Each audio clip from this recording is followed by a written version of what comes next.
இந்த மூன்று வசனங்கள் சூரத்துல் அன்ஃபாலுடைய 2வது வசனம், சூரத்து ஜுமருடைய 23வது வசனம், சூரத்து ஷூராவுடைய 52வது வசனம்.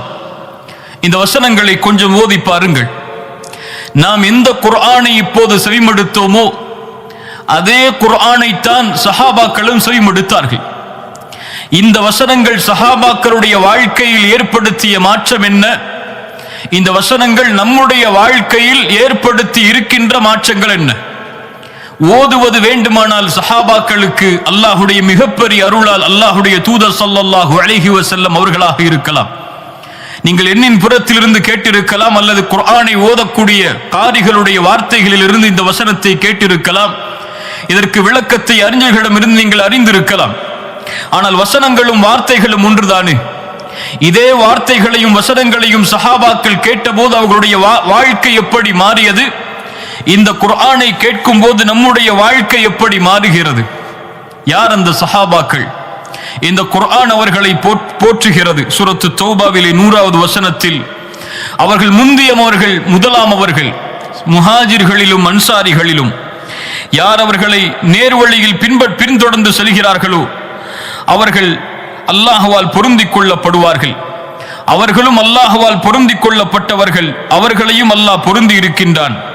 அவர்களை அல்லாஹ் ரப்புல் ஆலமீன் சொர்க்கத்தில் ஒன்று சேர்ப்பான் என்று குர்ஆன் அவர்களை பெருமைப்படுத்தி சொல்கிறது. குர்ஆனுடைய மக்கள், வஹீக்கு நேரடியாக இருந்து சாட்சி கூறியவர்கள், குர்ஆன் இறங்க இறங்க தங்களுடைய வாழ்க்கையின் நிம்மதியை உணர்ந்தவர்கள், இதை பின்பற்றுவதையே தன்னுடைய வாழ்க்கையின் லட்சியமாக கொண்டவர்கள், குர்ஆனின் சொந்தக்காரர்கள். ரசூலுல்லாஹி ஸல்லல்லாஹு அலைஹி வஸல்லம் அவர்களில் பலரை குறிப்பிட்டு சொன்னார்கள், ஹுதுல் குர்ஆன மின் அர்பஆ, இந்த 4 பேரிடமிருந்து குர்ஆனை நீங்கள் எடுத்துக் கொள்ளுங்கள். அப்துல்லா இப்னு மஸ்ஊத் ரலியல்லாஹு அன்ஹு, சாலிம் மௌலா அபி ஹுதைஃபா, முஆத் இப்னு ஜபல், உபய் இப்னு கஅப் ரலியல்லாஹு அன்ஹும், இன்னும் ஏராளமான சஹாபாக்களை ரசூலுல்லாஹி ஸல்லல்லாஹு அலைஹி வஸல்லம் குர்ஆனோடு இணைத்து சொன்னார்கள். அப்துல்லா இப்னு மஸ்ஊதை பற்றி ரசூலுல்லாஹி ஸல்லல்லாஹு அலைஹி வஸல்லம் சொன்னார்கள், குர்ஆன் இறங்கியதை போன்றே அப்படியே தெளிவாக, நேரடியாக, அப்படியே புதுமையாக நீங்கள் கேட்க வேண்டும் என்றால் இப்னு மஸ்ஊதிடம் இருந்து குர்ஆனை எடுத்துக் கொள்ளுங்கள் என்று ரசூலுல்லாஹி ஸல்லல்லாஹு அலைஹி வஸல்லம் அவர்கள் சொன்னார்கள். அல்லாஹ்வுடைய தூதர் ஸல்லல்லாஹு அலைஹி வஸல்லம் குர்ஆன் வஹீயின் மூலமாக கொடுக்கப்பட்ட அந்த ரசூல், இந்த சஹாபாக்கள் குர்ஆனை ஓதி தான் கேட்க வேண்டும் என்பதில் இன்பம் காண்பவர்கள். இப்னு மஸ்ஊதை அழைத்து அல்லாஹ்வுடைய தூதர் ஸல்லல்லாஹு அலைஹி வஸல்லம் சொன்னார்கள், அப்துல்லா இப்னு மஸ்ஊத் அவர்களே, நீங்கள் எனக்கு குர்ஆனை ஓதி காட்டுங்கள், நீங்கள் ஓத நான் கேட்க வேண்டும் என்று ஆசைப்படுகிறேன் என்று இப்னு மஸ்ஊதை பார்த்து அல்லாஹ்வுடைய தூதர் சொன்னபோது, யா ரசூலல்லாஹ், உங்களுக்கு தானே குர்ஆன் இறக்கப்பட்டது, நான் அதை உங்களுக்கு ஓதி காட்டவா? ரசூலுல்லாஹி ஸல்லல்லாஹு அலைஹி வஸல்லம் சொன்னார்கள், ஆம், இந்த குர்ஆனை பிறர் ஓத நான் கேட்க வேண்டும் என்று ஆசைப்படுகிறேன். இப்னு மஸ்ஊத் சூரத்து நிசாவுடைய வசனங்களை ஓத ஆரம்பிக்கிறார். فكيف إذا جئنا من كل أمة بشهيد وجئنا بك على هؤلاء شهيدا. சூரத்து நிசாவுடைய 41வது வசனம் வருகிறது. நபியே, எப்படி ஒவ்வொரு சமூகத்திற்கும் ஒவ்வொருவரை சாட்சியாளராக ஆக்கி இவர்கள் எல்லோருக்கும் உங்களை சாட்சியாக ஆக்கும் போது எப்படி இருக்கும் என்ற குர்ஆனுடைய வசனம் வரும்போது ரசூலுல்லாஹி ஸல்லல்லாஹு அலைஹி வஸல்லம் இப்னு மஸ்ஊதை பார்த்து சொன்னார்கள், ஹஸ்புகல் ஆன், போதும் இப்னு மஸ்ஊதே என்று சொன்னபோது இப்னு மஸ்ஊத் சொல்கிறார்கள், என்னுடைய முகத்தை நான் நிமிர்ந்து பார்த்தேன், ரசூலுல்லாஹி ஸல்லல்லாஹு அலைஹி வஸல்லமுடைய கண்களில் இருந்து கண்ணீர் வடிந்து கொண்டிருந்தது. அல்லாஹு அக்பர். ரசூலுல்லாஹி ஸல்லல்லாஹு அலைஹி வஸல்லம் இன்னொரு தோழர் உபையை பார்த்து சொன்னார்கள், உபை, அல்லாஹ் எனக்கு கட்டளையிட்டிருக்கிறான், நீ குர்ஆனை ஓத நான் கேட்க வேண்டும் என்று. சூரத்துல் பையினாவை, குறிப்பாக இந்த சூராவை நீ ஓது, நான் கேட்க வேண்டும் என்று அல்லாஹ் எனக்கு கட்டளையிட்டிருக்கிறான். உபை கேட்டார்கள், அல்லாஹு சம்மானி லக் யா ரசூலல்லாஹ், அல்லாஹ் என் பெயரை உங்களிடத்திலே சொன்னானா? ரசூலுல்லாஹி ஸல்லல்லாஹு அலைஹி வஸல்லம் சொன்னார்கள், அல்லாஹு சம்மாக லி, ஆம், அல்லாஹ் உன்னுடைய பெயரை என்னிடத்திலே கூறினான் உபை அவர்களே. ரசூலுல்லாஹி ஸல்லல்லாஹு அலைஹி வஸல்லம் இதை சொன்னவுடன் அந்த உபை இப்னு கஅப் ரலியல்லாஹு அன்ஹு அவர்களுடைய கண்கள் நனைந்து விடுகிறது. உபை அவர்கள் ஓதுகிறார்கள், லம் யகுனில் லதீன கஃபரு மின் அஹ்லில் கிதாப், சூரத்துல் பையினாவுடைய வசனங்களை அல்லாஹ்வுடைய தூதர் ஸல்லல்லாஹு அலைஹி வஸல்லம் அவர்களுக்கு, சுப்ஹானல்லாஹ், குர்ஆன் வாசிகள் அவர்கள், குர்ஆனுக்காகவே தங்களுடைய வாழ்க்கையை அர்ப்பணித்தவர்கள், அல்லாஹ்வின் புறத்திலிருந்து வஹியை எதிர்பார்த்து காத்திருந்து தங்களுடைய ஒட்டுமொத்த வாழ்க்கையிலும் அந்த வஹியை அனுபவித்து வாழ்க்கையிலே செயல்படுத்திய கூட்டம் அவர்கள். குர்ஆன் வாசிகள், குர்ஆனை பாதுகாத்தவர்கள். இன்றைய இடத்திலே இந்த குர்ஆன் வந்து சேர்ந்திருக்கிறது என்றால் அல்லாஹ்வுடைய தூதர் ஸல்லல்லாஹு அலைஹி வஸல்லம் உடைய காலத்திலே குத்தாபுல் வஹியை எழுதக்கூடிய சஹாபாக்களாக இருந்து அதை பாதுகாத்து உள்ளத்திலே மனனமிட்டு ஹலீஃபாக்களுடைய காலத்தில் எந்த ஒன்றும் விடுபடாமல் மாறிவிடக் கூடாது என்று குர்ஆனை பாதுகாத்து ஒன்று சேர்த்து இந்த ஒட்டுமொத்த சமூகமும் உலகம் அழியும் வரை குர்ஆனோடு தங்களுடைய வாழ்வை இணைப்பதற்காக அர்ப்பணித்த கூட்டம் சஹாபாக்களுடைய கூட்டம். மேலே குறிப்பிடப்பட்ட அந்த 3 வசனங்கள் அல்லாஹ் ரப்புல் ஆலமீன் சொல்கிறான், இன்னமல் முஃமினூன அல்லதீன இதா ذுகிரல்லாஹு வஜிலத் குலூபுஹும். முஃமின்கள் யார்? அவர்களுக்கு முன்னால் அல்லாஹ்வுடைய பெயர் நினைவு காட்டப்பட்டால் வஜிலத் குலூபுஹும், அவர்களுடைய உள்ளங்கள் அல்லாஹ்வுடைய அச்சத்தால் அஞ்சி நடுங்கும். وَإِذَا تُلِيَتْ عَلَيْهِمْ آيَاتُهُ, அல்லாஹ்வுடைய வசனங்கள் ஓதி காண்பிக்கப்பட்டால், குர்ஆன் ஓதி காண்பிக்கப்பட்டால் زَادَتْهُمْ ஈமானா, அது அவர்களுடைய ஈமானை அதிகரிக்கும் என்று அல்லாஹ் சொல்கின்றானே. இந்த வசனத்தை என்றைக்காவது நம்முடைய வாழ்வோடு இணைத்து பார்த்திருக்கிறோமா? அல்லாஹ் இறக்கிய இந்த குர்ஆனை முஃமின்கள் ஓத ஆரம்பித்தால் தக்ஷஇரு மின்ஹு ஜுலூதுல் லதீன யக்ஷௌன ரப்பஹும், அல்லாஹ்வை அஞ்சிய உள்ளங்கள் இதை ஓத ஆரம்பித்தால் அவர்களுடைய தோள்கள் எல்லாம் சிலிர்த்துவிடும். அதை ஓத ஈமானால் அவர்களுடைய தோலும் உள்ளமும் தொடர்ந்து நிரம்பும் என்று அல்லாஹ் சொல்கின்றானே. அல்லாஹ்வுடைய நினைவால் இந்த வசனங்களின் தாக்கம் நம்முடைய வாழ்க்கையில் ஏற்பட்டதுண்டா? குர்ஆனை படித்து பார்த்து அழுதவர்கள் எம்மிலே எத்துணை பேர்? கடைசியாக குர்ஆனை திறந்து அல்லாஹ்வுடைய அன்பிற்காக, மறுமையின் வெற்றிக்காக படித்தவர்கள் எம்மிலே எத்துணை பேர்? இன்னும் இந்த சமூகத்தில் 40-50 வருடத்தை கடந்திருந்தும் குர்ஆனை எழுத்து கூட்டி ஓத தெரியாத முஸ்லிம்கள் எத்துணை பேர்? யோசித்து பாருங்க. 3 சூறாக்கள் தெரியும், அதை தொழுகையில் திரும்ப ஓதி வருவார்கள். எத்தனை ஆண்டுகள் கழிந்தாலும் சரி, குர்ஆனுக்காக தங்களுடைய வாழ்வை அர்ப்பணிக்காத சமூகம், குர்ஆனை முழுவதுமாக ஓதி முடிக்காத சமூகம், குர்ஆனை ஓதுவதற்கே தங்களுடைய நேரத்தை கொடுக்காத சமூகம், அல்லாஹ்விடத்திலே எந்த வெற்றியை எதிர்பார்க்க முடியும்? மறுமையின் எந்த வெற்றியை நோக்கி அவர்கள் செல்ல முடியும்? அல்லாஹ் பாதுகாப்பானாக. சஹாபாக்களுடைய வாழ்க்கையில் இந்த வசனத்தை இணைத்து பாருங்கள். அபூபக்கர் ரலியல்லாஹு அன்ஹு, அல்லாஹ்வுடைய தூதருக்கு பிறகு இந்த சமூகத்தில் மதிக்கத்தக்க மிகச்சிறந்த மனிதர் அபூபக்கர் சித்திக் ரலியல்லாஹு அன்ஹு அவர்களை அல்லாஹ்வுடைய தூதர் மரண நேரத்தின் போது அவர்களுடைய மனைவியை அழைத்து, ஆயிஷா ரலியல்லாஹு அன்ஹா அவர்களை அழைத்து சொன்னார்கள், அபூபக்கரை தொழுகை நடத்த சொல்லுங்கள். அப்போது ஆயிஷா ரலியல்லாஹு அன்ஹா என்ன சொன்னார்கள்? யா ரசூலல்லாஹ், அபூபக்கரின் தந்தை மென்மையானவர், இதா கரஅ கலபஹுல் புகா, அவர் ஓதினால், அல்லாஹ்வுடைய வசனங்களை ஓத ஆரம்பித்தால் அவருடைய அழுகை மிகைத்துவிடும் யா ரசூலல்லாஹ். அதனால் அபூபக்கர் வேண்டாம் என்று சொன்னார்கள். ஆனால் அல்லாஹ்வுடைய தூதர் ஸல்லல்லாஹு அலைஹி வஸல்லம் சொன்னார்கள், கட்டளையிடுகிறேன், அபூபக்கரை தொழுகை நடத்த சொல்லுங்கள் என்று சொன்னார்கள். சுப்ஹானல்லாஹ். உமர் இப்னு அல்-கத்தாப் ரலியல்லாஹு அன்ஹு, தாபிஈன்கள் சொல்கிறார்கள், உமர் இப்னு அல்-கத்தாப் ரலியல்லாஹு அன்ஹு அவர்களுக்கு பின்னால் நின்று நாங்கள் தொழுவோம். தொழுகையில் குர்ஆனை அவர் ஓதுவார். ஓதும் போது அவருடைய கவலை அதிகரித்து அழ ஆரம்பிப்பார். அந்த அழுகையின் தேம்பல் எங்களுடைய கடைசி சப்தம் வரை, சஃப்புகளில் கடைசி வரிசை வரை அவர் தேம்பக்கூடிய சப்தம் கேட்கும் என்று தாபிஈ அவர்கள் சொல்கிறார்கள். உமர் இப்னு அல்-கத்தாப் யார்? சொர்க்கத்திற்காக நற்செய்தி சொல்லப்பட்டவர். எனக்கு பிறகு ஒருவர் நபியாக வருவார் என்றால் அது உமராகத்தான் இருப்பார். லா நபிய பஅதி இந்த அல்லாஹ்வுடைய தூதரால் நற்செய்தி கொடுக்கப்பட்ட அந்த தோழர். இந்த உம்மத்தில் குர்ஆனுடைய வசனங்கள் அவருடைய சொற்களுக்கு ஏற்ப இறங்கும் என்று அல்லாஹ்வுடைய தூதரால் நற்செய்தி கொடுக்கப்பட்ட மனிதர். அந்த உமர் குர்ஆனுடைய வசனங்கள் கேட்டால் நடுங்குவார். அந்த அபூபக்கர் குர்ஆனுடைய வசனங்கள் ஓதி காண்பிக்கப்பட்டால் அழுவார். அந்த அழுகையை பார்ப்பதற்கே மக்காவாசிகள் ஒன்று சேர்வார்கள். அபூபக்கர் ரலியல்லாஹு அன்ஹு அவர்கள் அழக்கூடிய அந்த காட்சியை உமர் அவர்களுக்கு முன்னால் குர்ஆனுடைய வசனங்கள் ஓதி காண்பிக்கப்பட்டால் நின்று விடுவார். அப்படியே வக்காஃபுன், அப்படியே நின்று விடுவார்.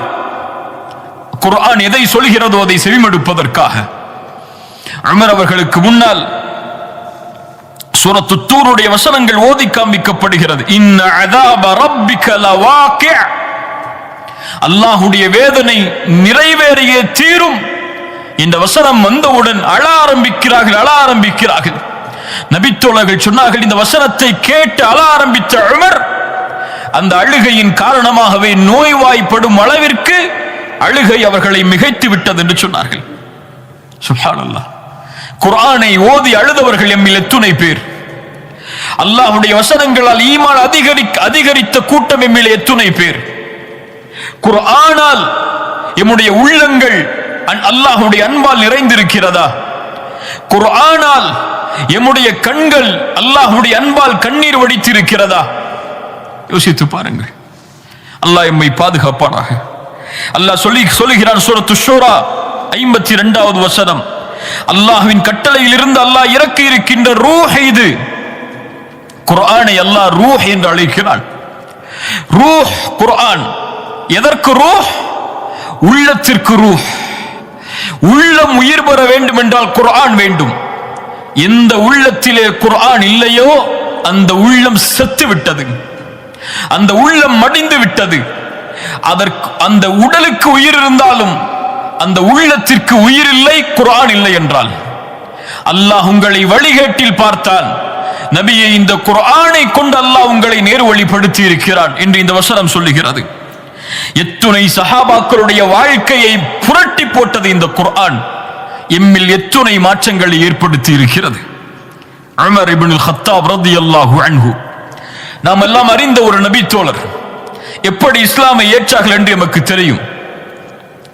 சூரத்து தாஹாவுடைய வசனங்களை அவர்களுடைய சகோதரியுடைய வீட்டில் செவிமடுத்த உமர் ஒரு வசனத்தை, இன்னனி அனல்லாஹ் லா இலாஹ இல்லா அன ஃபஅபுதுனி, இந்த வசனம் வரும்போது ஷஹாதத்தை மொழிந்தார்கள் என்ற வரலாறுகளை நாம் படித்திருக்கிறோம்.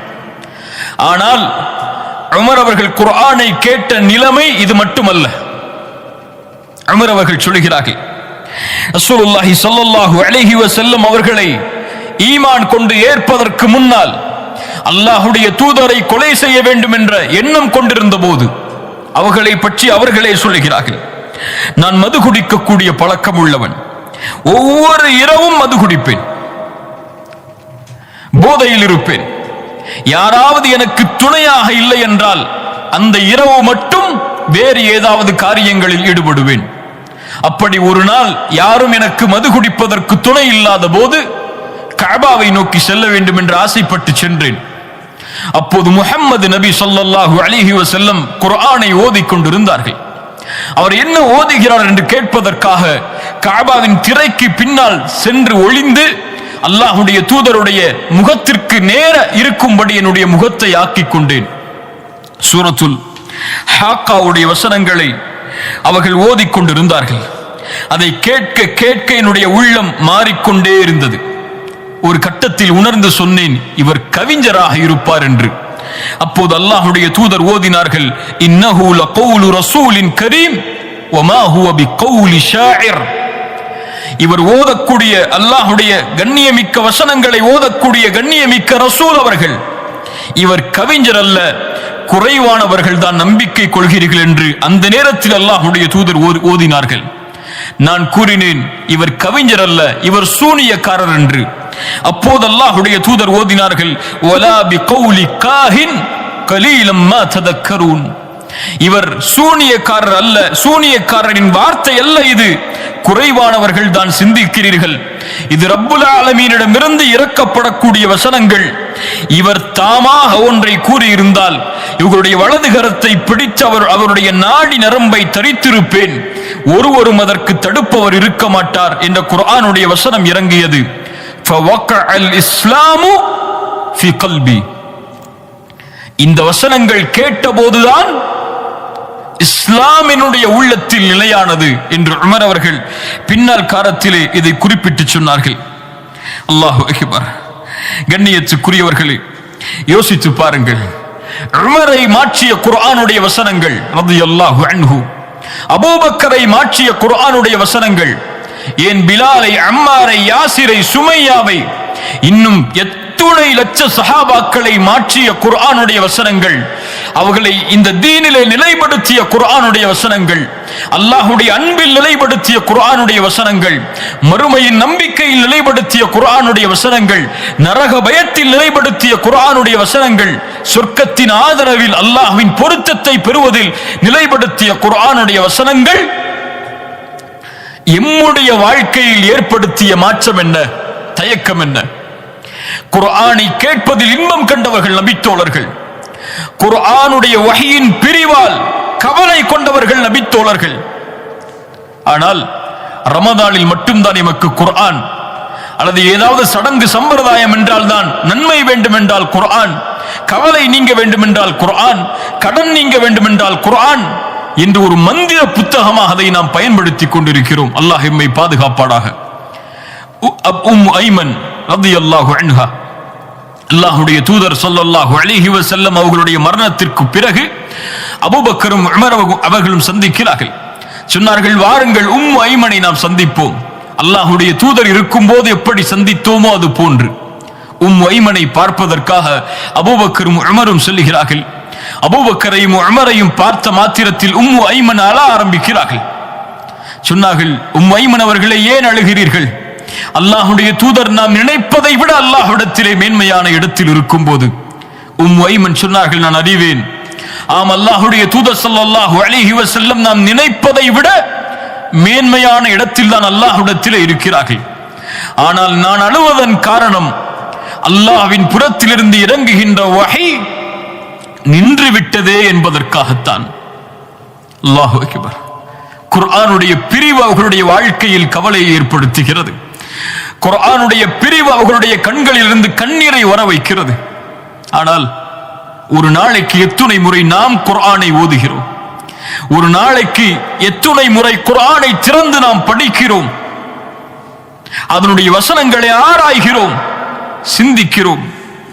சஹாபாக்கள் அவர்களுடைய வாழ்வின் நிலைமையை பாருங்கள். குர்ஆனோடு அதனுடைய சூறாக்களோடு அவர்களுக்கு இருந்த தொடர்பை பாருங்கள்.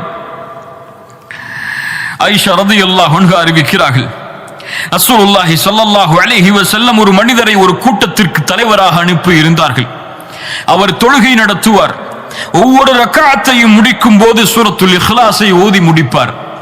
ரசூலுல்லாஹி ஸல்லல்லாஹு அலைஹி வஸல்லம் இடத்திலே அந்த கூட்டம் திரும்பி வந்தபோது இந்த மனிதரின் செயலை சொன்னது, யா ரசூலல்லாஹ், இவர் ஒவ்வொரு ரக்அத்தையும் முடிக்கும் போது சூரத்துல் இக்லாஸை ஓதி முடிக்கிறார். ரசூலுல்லாஹி ஸல்லல்லாஹு அலைஹி வஸல்லம் அவரிடத்திலே கேட்டார்கள், ஏன் இப்படி செய்கிறாய் தோழரே என்று. அந்த தோழர் சொன்னார், இன்னஹா சிஃபத்துர் ரஹ்மான். யா ரசூலல்லாஹ், இந்த சூரா ரஹ்மானுடைய தன்மைகளை விவரிக்கிறது.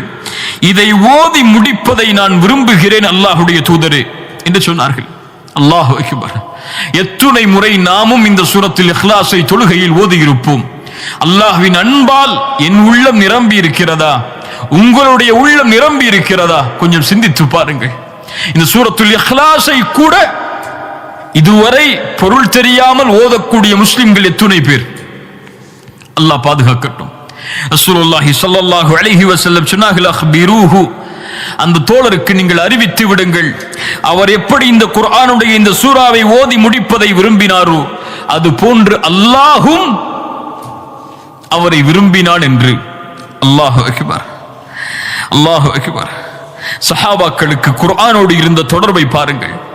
இப்னு மஸ்ஊத் ரலியல்லாஹு அன்ஹு அவர்கள் சொல்கிறார்கள், நாங்கள் ரசூலுல்லாஹி ஸல்லல்லாஹு அலைஹி வஸல்லம் உடைய குர்ஆனுடைய வசனங்களை ஓதுவோம், 10 ஆயத்தை ஓதுவோம், அதை தாண்ட மாட்டோம், அதை அறிந்து எங்களுடைய வாழ்க்கையில் செயல்படுத்தாத வரை.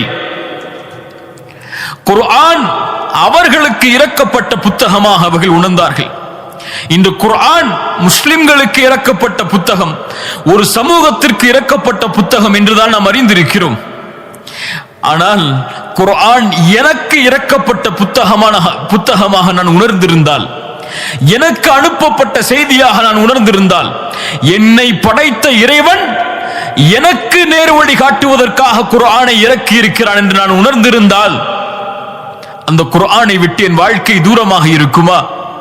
யோசித்து பாருங்கள். ஒருவர் உங்களுக்கு ஒரு செய்தி அனுப்புகிறார்.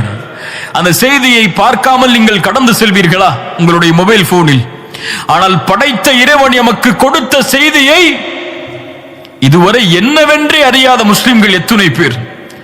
பிற மதத்தார்களுக்கு குர்ஆனை கொடுத்து படியுங்கள் என்று சொல்லக்கூடிய முஸ்லிம்களில் ஏராளம் நாம் பார்க்கிறோம்.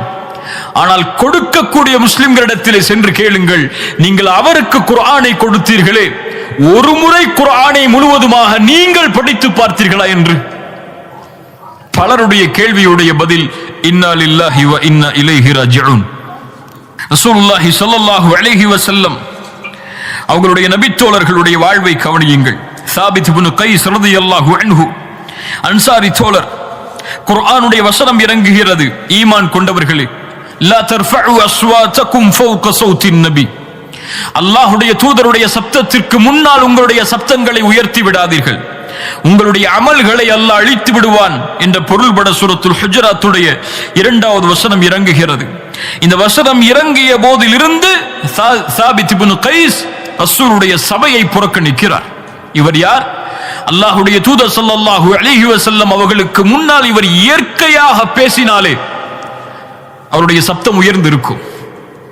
ஒருவேளை அல்லாஹ் எனக்குத்தான் இந்த வசனத்தை இறக்கி இருக்கிறான் போல் என் உயர்ந்த சப்தம் ரசூலுடைய சப்தத்திற்கு முன்னால் உயர்ந்து விட்டதை அல்லாஹ் சுட்டிக்காட்டுகிறான், என் அமல் அழிந்து விட்டது என்று அவர் அந்த வசனத்தை தனக்காக பொருத்திக் கொண்டு சபையை புறக்கணிக்கிறார். ரசூலுல்லாஹி ஸல்லல்லாஹு அலைஹி வஸல்லம் சஅதை அனுப்புகிறார்கள். சஅத் போ, சாபித் ஏன் சபைக்கு வருவதில்லை என்று கேட்டுவா. சஅத் அவர்கள் சென்றபோது சாபித் சொன்னார்கள், அல்லாஹ் இந்த வசனத்தை இறக்கி விட்டான், என் அமல்கள் அழிந்து விட்டது, அன மின் அஹ்லின் நார், நான் நரகவாதியாக மாறிவிட்டேன் சஅதே என்று அழுகுகிறார். சஅத் அவர்கள் சாபித் அவர்களுடைய அந்த கூற்றை அல்லாஹ்வுடைய தூதருக்கு எடுத்துச் செல்கிறார்கள். யா ரசூலல்லாஹ், இந்த வசனத்தை அவர் தனக்காக பொருத்திக் கொண்டார், தன்னுடைய அமல் அழிந்து விட்டது, நரகவாதி என்று அவர் கூறிக்கொண்டிருக்கிறார்.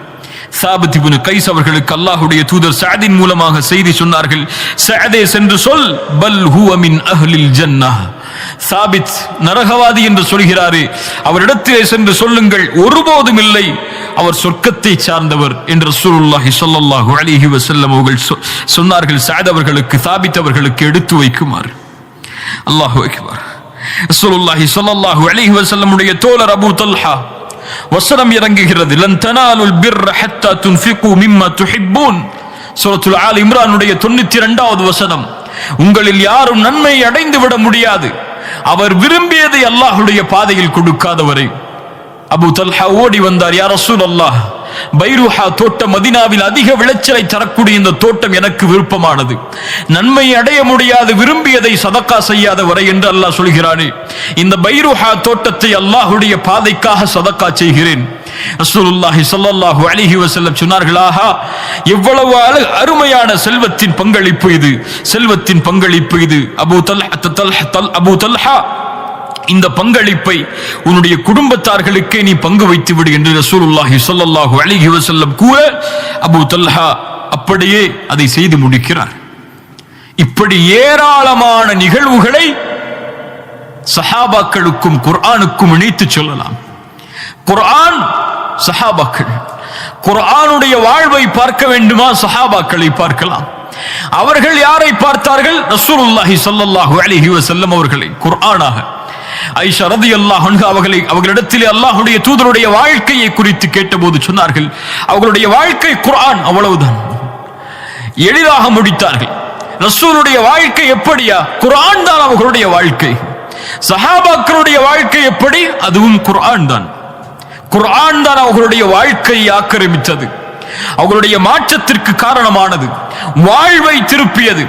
அபூபக்கரை சொர்க்கவாதியாக மாற்றியதும், உமரை சொர்க்கவாதியாக மாற்றியதும், ஒட்டுமொத்த சஹாபாக்களுக்கும் ரலியல்லாஹு அன்ஹும் வரது அன்ஹு, அவர்களை அல்லாஹ் பொருந்திக் கொண்டான், அவர்களும் அல்லாஹ்வை பொருந்திக் கொண்டார்கள். நற்செய்தியை பெற்றுத் தந்தது குர்ஆன். நமக்கு எதை பெற்றுத் தந்தது? நமக்கு எதை நினைவுபடுத்தியது? நம்முடைய வாழ்க்கையின் எந்த அங்கத்தை அல்லாஹ்வின் நோக்கி மாற்றியது? யோசித்து பாருங்கள். எந்த அளவு குர்ஆனோடு நாம் தொடர்பில் இருக்கிறோம். அல்லாஹ்வுடைய தூதர் அடிக்கடி கேட்கக்கூடிய துஆ, கவலைகள் நீங்குவதற்கு அல்லாஹ்வுடைய தூதர் ஓதுமாறு கட்டளையிடுவார்கள். துஆவில் ஒரு பகுதி, அல்லாஹும்ம அன் தஜ்அலல் குர்ஆன ரபீஅ கல்பி, என் உள்ளத்தின் பசுமையாக ஆக்கு குர்ஆனை யா அல்லாஹ், என் உள்ளத்தின் வெளிச்சமாக ஆக்கு யா அல்லாஹ், என் கவலைகளை நீக்கக்கூடிய, பிரச்சனைகளை முடிக்கக்கூடிய மருந்தாக ஆக்கு யா அல்லாஹ், கவலைகளை நீக்கக்கூடியதாக மாற்று, வெளிச்சமுடையதாக மாற்று, என் உள்ளத்தின் பசுமையாக மாற்று. குர்ஆனை கேட்க கேட்க என் ஈமான் அதிகரிக்க உதவி செய். அல்லாஹு அக்பர். சஹாபாக்கள் தங்களுடைய வாழ்க்கையிலே இதை செயல்படுத்தியவர்கள். தங்களுடைய வாழ்வின் கவலைகள் நீங்குவதற்காக குர்ஆனை பயன்படுத்தியவர்கள். ரசூலுல்லாஹி ஸல்லல்லாஹு அலைஹி வஸல்லம் அவர்களுடைய மரணத்திற்கு பின்னால் சஅத் இப்னு அபி வக்காஸ், உமர் அவர்களுடைய ஆட்சி காலம் வருகிறார்கள். வந்து மதீனாவிற்குள் நுழைந்து பள்ளிவாசலுக்கு செல்கிறார்கள். உஸ்மான் இப்னு அஃபான் ரலியல்லாஹு அன்ஹு அவர்கள் அமர்ந்திருக்கிறார்கள். உஸ்மானை பார்த்தவுடன் அஸ்ஸலாமு அலைக்கும் யா உஸ்மான் என்று சொல்கிறார்கள். உஸ்மான் அவர்கள் ஏதோ ஒரு சிந்தனையில் இருப்பவர்கள், அந்த சலாமிற்கு பதில் கூறவில்லை. பதில் கூறாமல் அமைதியாக இருக்கிறார்கள். இரண்டாவது முறை சொன்னார்கள், பதில் கூறவில்லை. சஅத் இப்னு அபி வக்காஸ் அவர்களுக்கு கவலை மேலோங்குகிறது. உமரிடத்திலே சொல்லுகிறார்கள், ரலியல்லாஹு அன்ஹு, யா அமீரல் முஃமினீன், உஸ்மானை சந்தித்தேன், சலாம் சொன்னேன், பதில் சொல்லவில்லை. இரண்டாவது முறை சலாம் சொன்னேன், பதில் சொல்லவில்லை. ஏதாவது இஸ்லாம் மாறிவிட்டதா? ஏதாவது தடை ஏற்பட்டு விட்டதா? உமர் சொன்னார்கள், அப்படி ஒன்றும் இல்லையே. ஏன் அப்படி உஸ்மான் மறுத்தார்? வாருங்கள் கேட்போம் என்று உஸ்மானை சந்திக்கிறார்கள். உஸ்மான், சஅத் சலாம் சொன்னார், ஏன் நீங்கள் சஅதிற்கு பதில் சொல்லவில்லை? உஸ்மான் சொன்னார்கள், ஒருபோதும் அப்படி இருந்திருக்க வாய்ப்பில்லையே. சஅத் சலாம் கூறி நான் பதில் சொல்லவில்லையா? அப்படி இருக்க வாய்ப்பில்லையே. நான் ஒரு சிந்தனையில் இருந்தேன். அல்லாஹ்வுடைய தூதர் கவலைகள் நீங்குவதற்கு ஒரு வசனத்தை சொன்னார்கள், ஒரு துஆவை சொன்னார்கள். அந்த துஆவை ஓதினால் அல்லாஹ் எம்முடைய பிரார்த்தனைகளை அங்கீகரித்து கவலையை நீக்குவான் என்று சொன்னார்கள். அது என்ன துஆ என்று ஆராய்ந்து கொண்டே இருக்கிறேன் என் உள்ளத்திலே. அது எனக்கு தோன்றவில்லை. அதனால் சஅத் சலாம் கூறும்போது என்னுடைய சிந்தனை அதன் பக்கம் செலுத்தவில்லை, கேட்கவில்லை. அல்லாஹ்விடத்திலே மன்னிப்பை கேட்கிறேன் என்று சொன்னார்கள். சஅத் அவர்கள் சொன்னார்கள், உஸ்மான் ரலியல்லாஹு அன்ஹு, சஹாபாக்களுக்கு இருந்த அந்த தொடர்பை பாருங்கள். உஸ்மான் ரலியல்லாஹு அன்ஹு, நான் அறிவேன் அந்த துஆவை. ஆம், நாம் இருந்த சபைதான் அது. அந்த சபையில் அல்லாஹ்வுடைய தூதர் இந்த வார்த்தையை கூறி, யார் இதை ஓதுவாரோ அவருடைய கவலைகள் நீங்குவதற்கு அது மருந்தாகும், அது அவர்களுக்கு விடுதலை அளிக்கும் என்று சொன்னார்கள். அப்போது ஒரு அரபி வந்து விட்டார். வெகு தூரத்தில் இருந்து வந்தவர். வந்தவுடன் அந்த பேச்சு மாறிவிட்டது. அல்லாஹ்வுடைய தூதரை பின்தொடர்ந்தே நான் சென்றேன். அதற்கு பிறகு சென்று ரசூல் ஸல்லல்லாஹு அலைஹி வஸல்லம் வீட்டின் அருகே வந்தபோது அவர்களுடைய கவனத்தை திருப்புவதற்காக ஒரு சப்தமிட்டேன். ரசூல் திரும்பினார்கள். சஅதை பார்த்து கேட்டார்கள், சஅதை ஏன் பின்தொடர்கிறாய்? யா ரசூலல்லாஹ், ஒரு துஆவை சொல்லித் தருகிறேன், அது உங்களுடைய கவலைகளை நீக்கும் என்று சொன்னீர்களே, அந்த துஆ எது யா ரசூலல்லாஹ்? சஅத் அவர்களுக்கு அல்லாஹ்வுடைய தூதர் ஸல்லல்லாஹு அலைஹி வஸல்லம் சொன்னார்கள், என்னுடைய சகோதரர் யூனுஸ் மீன் வயிற்றிலே இருந்தபோது தன் கவலையை அல்லாஹ்விடத்திலே முறையிட்டு விடுதலை பெற்றாரே, அந்த குர்ஆனுடைய வார்த்தை தான் அது. லா இலாஹ இல்லா அன்த சுப்ஹானக இன்னி குன்து மினல் ஸாலிமீன். படைத்த இறைவனே, வணங்க தகுதியானவன் உன்னை தவிர வேறு யாரும் இல்லை. லா இலாஹ இல்லா அன்த் சுப்ஹானக், நீ பரிசுத்தமானவன், நாங்களோ பரிசுத்தம் இல்லாதவர்கள். இன்னி குன்து மினல் ஸாலிமீன், அநீதம் செய்பவர்கள் நாங்கள் யா அல்லாஹ், நீ பரிசுத்தமானவன் யா அல்லாஹ், உன் மீது இப்போதும் நம்பிக்கை கொண்டிருக்கிறேன் யா அல்லாஹ், உன்னை தவிர வணங்க தகுதியானவன் யாரும் இல்லை, நாங்கள் அநீதம் இழைத்தவர்கள் யா அல்லாஹ் என்று யூனுஸ் எப்படி கூறி அவருடைய பிரச்சனையை அல்லாஹ் தீர்த்தானோ, அது போன்று யார் கவலையில் இந்த துஆவை ஓதுவாரோ அவருடைய கவலைகள் நீங்கும் என்று பொருள்பட அல்லாஹ்வுடைய தூதர் ஸல்லல்லாஹு அலைஹி வஸல்லம் சொன்னார்கள். அந்த துஆ தானே உஸ்மான் என்று சொன்னார்கள். சஅத் ரலியல்லாஹு அன்ஹு. சுப்ஹானல்லாஹ். ஏன் நினைவுபடுத்துகிறேன் என்றால் இந்த நிகழ்வை கொஞ்சம் ஆராய்ந்து பாருங்கள் கண்ணியத்துக்குரியவர்களே. நம்முடைய வாழ்க்கை இந்த குர்ஆனில் இருந்து எவ்வளவு தூரமாக இருக்கிறது. குர்ஆனை நம்முடைய வாழ்வின் குறிக்கோளாக, என் பிரச்சனைகளின் மருந்தாக, என்னை வழிநடத்தக்கூடிய ஒரு புத்தகமாக எப்போது நான் சுமக்கிறேனோ அப்போது நான் மேன்மைப்படுத்தப்படுவேன் அல்லாஹ்விடத்திலே. எப்போது குர்ஆனை விட்டு நான் தூரமாகி என்னுடைய வாழ்வு அமையுமோ அப்போது அல்லாஹுவால் சிறுமைப்படுத்தப்படுவேன். ஒரு மனிதனுடைய வாழ்வு உயிரோடு இருக்கக்கூடிய வாழ்வா அல்லது உயிரற்ற சடலத்தின் வாழ்வா என்பதை குர்ஆன் தீர்மானிக்கும். ஒருவனுடைய மரணம் நல்ல மரணமா அல்லது கெட்ட மரணமா என்பதை குர்ஆன் தீர்மானிக்கும். ஒருடைய கபரின் வாழ்க்கை வெற்றியா தோல்வியா என்பதை குர்ஆன் தீர்மானிக்கும். மன் ரப்புக்க என்று கேட்கும் போது குர்ஆனை படிக்காதவன், குர்ஆனை அறியாதவர் எப்படி ரப்பை அறிந்திருக்க முடியும்? ரப்பி அல்லாஹ் என்று எப்படி சொல்லுவார்? குர்ஆன் அல்லாஹ்வுடைய தூதரை அறியாதவர் குர்ஆனில் இருந்து எப்படி என் தூதர் ரசூல் என்று சொல்லுவார்? மார்க்கத்தை குர்ஆனில் இருந்து படிக்காதவர் எப்படி என்னுடைய தீன் இஸ்லாம் என்று சொல்லுவார்? நாளை மஹ்ஷரில் வெளிச்சம் தரும் குர்ஆன் தீர்மானிக்கும். அல்லாஹ்வுடைய விசாரணை எளிதாகும் குர்ஆன் தீர்மானிக்கும். சொர்க்கமா நரகமா என்ற எல்லாவற்றையும் தீர்மானித்து அல்லாஹ்வுடைய உதவியை தரக்கூடிய ஒரே ஒரு வழி குர்ஆன்.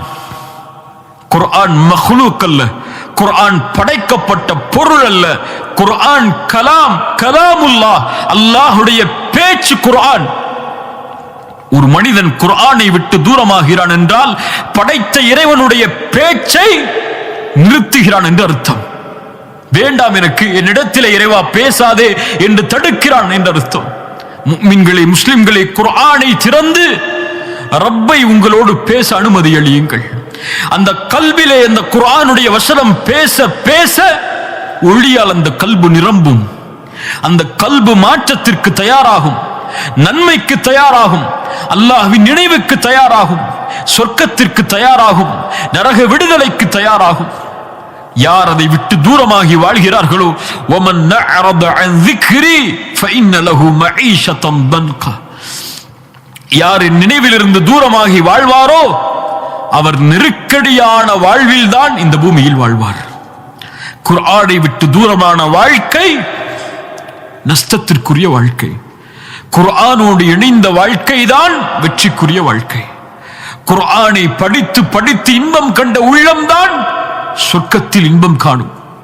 குர்ஆனை விட்டு தூரமாகி ஷைத்தானுடைய வழிகளில் இன்பத்தை கண்ட உள்ளம் நரகத்தில் தான் தங்களுடைய இன்பத்தை அமைத்துக் கொள்ளும். அல்லாஹ் பாதுகாப்பானாக. குர்ஆன் மேன்மை, குர்ஆன் உயர்வு. குர்ஆனோடு நம்முடைய வாழ்வு இருக்கும் வரை வாழ்வு நிச்சயம் வெற்றிக்கான வழியில் தான் சென்று கொண்டிருக்கும். அல்லாஹ்வுடைய அன்பில் தான் இணைந்திருக்கும். அல்லாஹ்வோடு ஒரு மனிதன் தன் இணைப்பை ஆக்கிக் கொள்வதற்கு அவனுடைய வார்த்தைகளை புறக்கணித்தால் எப்படி நடக்கும்? குர்ஆனை வாழ்வோடு இணையுங்கள். காலை மாலை இரவு என எல்லா நேரமும் அல்லாஹ்வுடைய வசனங்களை முஃமின்கள் ஓதிக்கொண்டே இருப்பார்கள் என்று குர்ஆன் சொல்லுகிறது. அப்படிப்பட்ட முஃமின்களாக மாறுங்கள். முனாஃபிக்குகளை போன்று குர்ஆனை ஏதோ ஒரு காரியத்திற்காக மட்டும் பயன்படுத்தக்கூடியவர்களாக மாறிவிடாதீர்கள். குர்ஆன் வாழ்க்கைக்கானது.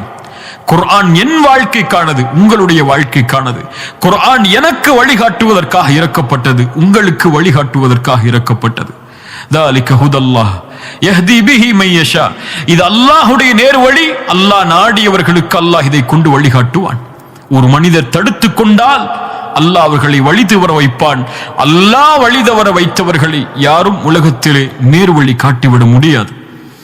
குர்ஆன் ரூஹ், அந்த ரூஹை உள்ளத்திலே இணைத்து உள்ளத்திற்கு உயிர் கொடுங்கள். எம்முடைய வாழ்வும் உயிராகும். இறந்ததற்கு பிறகும் எம்முடைய கல்பும் உயிரோடு இருந்து எம்முடைய மறுமையுடைய வெற்றிக்கு வழியை ஏற்படுத்தும். அல்லாஹ் ரப்புல் ஆலமீன் குர்ஆனோடு எம்முடைய வாழ்வை நிலைப்படுத்துவானாக.